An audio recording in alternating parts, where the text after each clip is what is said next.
මොකද්ද කියන්නේ? මොකද ආයුබෝවන් කියන්නේ. කියන්නේ යාට පොඩි කතා කරන්න පොඩි අවුලක් තියෙනවා. කියන්නේ අමාරුයි. එහෙන ගතිය පොඩ්ඩක් අමාරුයි. යාට අපි ඉන්නවා යාට සහයෝගය දෙන්න. අපි ඔක්කොම යාට සහයෝගය දෙනවා. ඒක නිසා යාට කිසි බයක් නැහැ. ඉතින් අපි ඉන්නවා යාට උදව් කරන්න.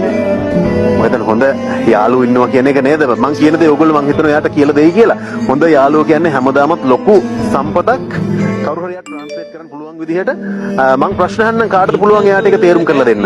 පුළුවන්ද? අද දවස ගැන මොනවද හිතන්නේ?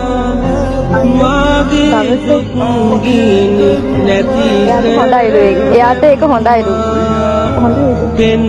අවුලන්නේ යාට බයක් දෙන්නවලු ඒක.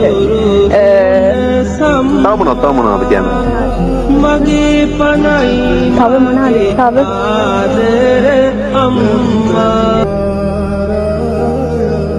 නෑ අද දවස උයන්නේ.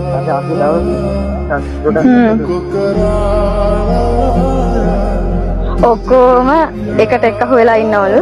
එයාට සතුටු වෙයිලු. ඔක්කොටම ආදරේ කියලා තමයි කියන්නේ. අපිටත් සතුටුයි. ඉතින් ඇත්තටම දෙවියෝ දෙද්දී නේද ලස්සන රූපයක් දීලා තියෙනවා.